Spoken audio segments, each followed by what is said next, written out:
Okay, so how did you get to Austin? Former partner of mine, we were partners at Wall Gartrell in Houston, and then we went our separate ways when I started my own firm, did my own firm for 6 years. He ended up moving to Austin. We continued to work on cases together. Every time we had huge cases, we'd joint venture them while I had my own firm. And so he kept trying to convince me to come here and join him here. And when he had a place out there on Spicewood, about 8 acres of land, and when I went out there and looked up and could see the sky again, which I hadn't seen for 15 years after being in Houston, I decided maybe I needed to return closer to my roots and a little bit more relaxed, rural environment compared to Houston.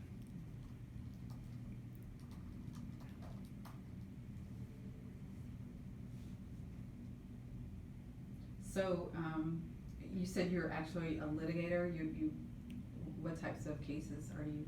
Just really across the board. I've never been pigeonholed. I've been lucky that I've basically been brought into some of the biggest cases in the country to try over the course of the last 10, 15 years. I've tried $150 million trade secret verdict, one of the largest trade secret cases in state court. It was actually the largest in the courthouse in Houston, involving a chemical plant trade secret case. I've been involved in City Court Venture Capital when they got sued for, I guess, $400 million out in Los Angeles. Tried that case in Los Angeles State Court and got a favorable verdict. I've tried big cases for Bank of America in Houston. Most recently, we just tried a big case for Statoil in Houston. So it's I've tried a $1 billion case when I was 32 years old, which was the FDIC against M Corp with 3 other. None of us were partners at the time. We were all young senior associates trying a $1 billion case at 32 years old. We tried one of the largest environmental cases in the last 30 years. It was written up as one of the 5 top environmental cases of the year, which was for GBRA, Guadalupe Blanco River Authority, in connection with the Endangered Species Act case in South Texas. So I've been really lucky and really fortunate to not be pigeonholed, and I've been really lucky and fortunate that a lot of clients who have bad, Ernst & Young, we've had a $1 billion case we tried with David Boyce in New Jersey. And so a lot of times when there are bad cases and what they call urban ethnic venues, we get calls, and we joke all the time that we can talk suburbia too, okay? But so we've been very, very fortunate and lucky in the career to have had more trial experience than most people, certainly my age and certainly younger than me now, who aren't getting the same amount of trial experience. So obviously there's a lot of lawyers in the field. Mm-hmm. So what makes you so different? How have you been able to rise above everybody else? That's an interesting question. I just think, number one, some of the things that I learned growing up, first and foremost, is work ethic. When you grow up doing real work, spending 10, 12 hours in an office is not work. It's pleasure. Second of all, I love what I do, and I think clients see that. I always joke to clients that when you go to bed, I'm still thinking about your case, and when you wake up, I've been up earlier thinking about your case because I love what I do. And third, I've always been able to put good teams around me and create real collaborative environments. A lot of times I've seen some, and I won't mention names, but some of the big names around the state that we've tried, and country that we've tried cases against, you watch them and they don't have a collaborative approach. Their ego is such that they are putting on every witness and running everything. Our approach has always been a collaborative approach. You bring the teams together. Everybody, when we're working on Q&A, it's a collaborative approach. When we're working on direct examination, it's a collaborative approach. And when we try the case, I never do more than 60% of the witnesses. I always have others on the team do about 40% of the witnesses. So I think that's basically really had a lot to do with some of the success that we've had.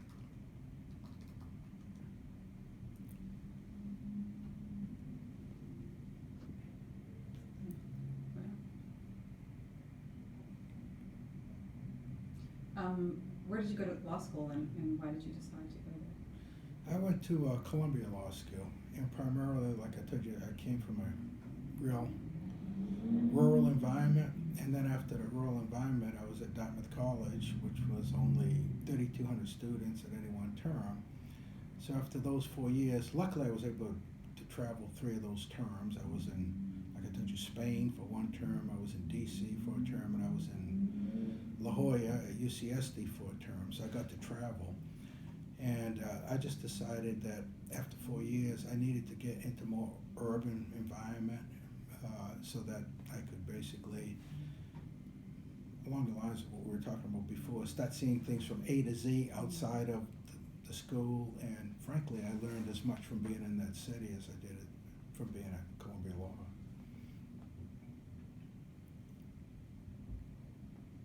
Did you always know you were going to go to college? Yes. The one thing that was very, very, very important to our parents was education. And so all of us went to college. That was kind of not an option. That was something that we were going to do. It was very, very important to them that we got an education.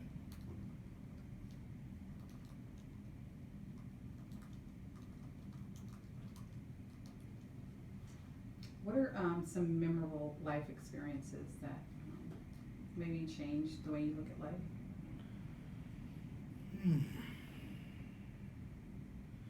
Well, the trip, like I told you, the first time I got on a plane was 21 years old, flying to Spain. Getting there 4 years after Franco, when the country was just opening up. Having never flown anywhere, having never seen anything. We used to think driving to Boston 50 miles was like going to Paris. That changed me a lot. That told me that I wanted to travel. And I love different cultures. I love experiencing different cultures. And then spending probably 9 of those days on that trip down in Morocco and Tétouan and Rabat, Tangiers, Casablanca, seeing extreme poverty, like for the first time. And every time they would get on a train, first of all, they were real clean, and watching the dignity of people and that who are living in huts with the tin on the top and the rocks, but when they were on the plane, they were clean, and that whatever they had, they offered you half of it. If they had they used to have those big oranges, they'd offer you half. And so that probably kind of transformed my thinking in terms of what I wanted to do in life more than anything else. And then I was thinking back then either international law or an international reporter, but I wanted to travel. And I kind of like to go to hotspots.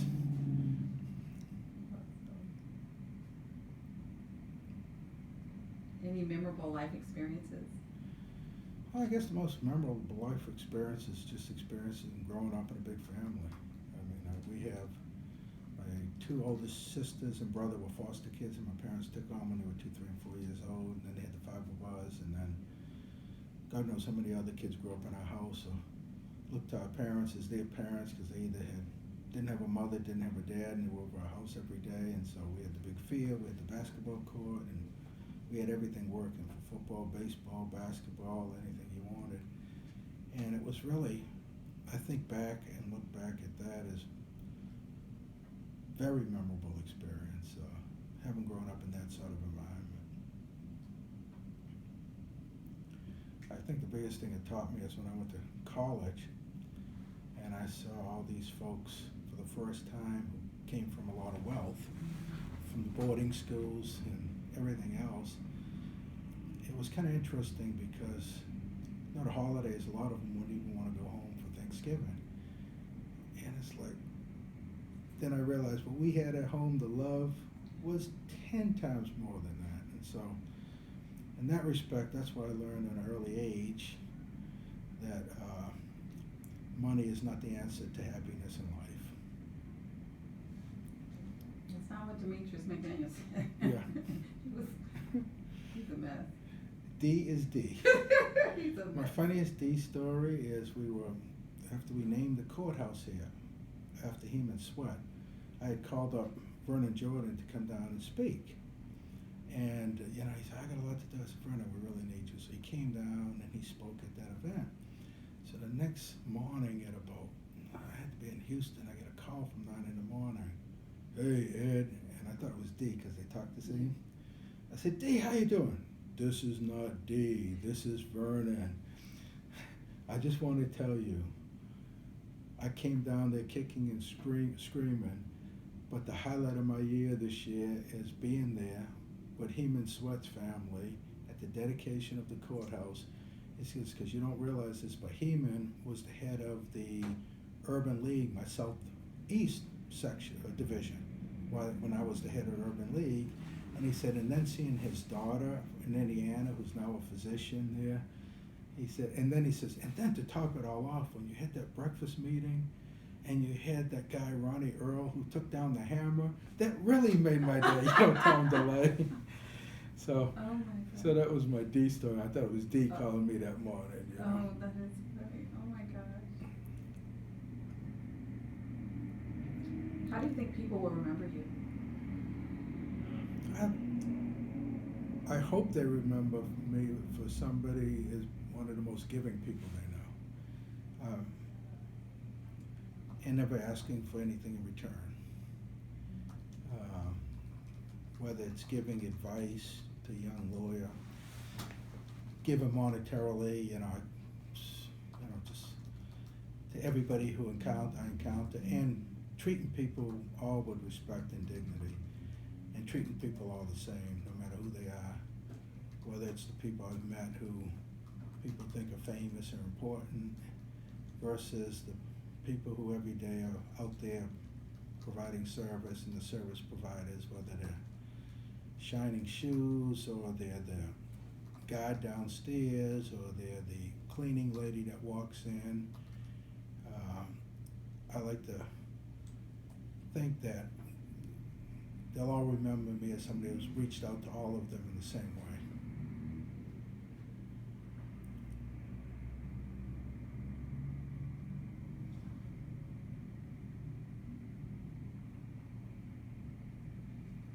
Who do you admire?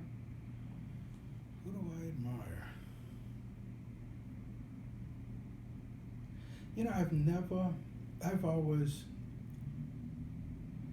admired my parents more than anybody I've ever met later on in my life, in terms of what they taught us, with what they had, how they taught us to live our lives, work ethic, family, treat people with respect, ethics, morals, community service. I mean, they're the ones who got us all on that path. Others, I think, that I've encountered have just kind of helped us along the way in terms of one of those paths. But I think back, particularly since I was at the funeral 2 weeks ago, after 97.5 years with my mother, and kind of really brought it all home in terms of what we learned and what was instilled in us from our parents. Last question. What do you enjoy doing during your leisure time? What do I do? I love watching sports, and I love listening to music. The best part of my day is when I get up early in the morning, like this morning, I get my 1 hour workout in, and I have my music going. And Who's on your playlist? you know, it's so funny. I think I have like 2,900 songs Oh now, my and God. that's in addition to whatever else I'm listening to. Because it's one of those things where it's wherever I'm at that morning. This morning I needed I'm still getting over my mother passing, so I needed a little spiritual. So I had this youngster that my sister turned me on to while I was home, called Tasha Cobbs. Oh, You know, yes. and that, Which song? Gratefully Broken. Oh. And that was kind of getting me going this morning. And that one and I Know Your Name. And those were the two that kind of got me up that hill this morning when I was climbing the hills, because I live out there off of Bee Caves. And so I walk the hills in the morning when I get up. But every day is something different. It's like whatever I need to kind of inspire me that day. And then I love Talk to anybody in town, they'll say I'm the cigar guy, okay? You're what? I love smoking Cuban cigars, okay? And so that's what I'm known for, giving people Cuban cigars, okay? Everybody I encounter at the car wash or anywhere, everybody knows me for giving them a really good cigar and enjoy sitting down with people and smoking a good cigar and enjoying life. The good thing about traveling is even when I'm traveling by myself, if I can find a cigar lounge, I'm gonna find good people in any city. And if you look at my list, I have the lounge in every city in the country, and I'll go to one of them and I'm gonna find somebody there who is going to make that trip. That is gonna be a new acquaintance and it's gonna make that trip.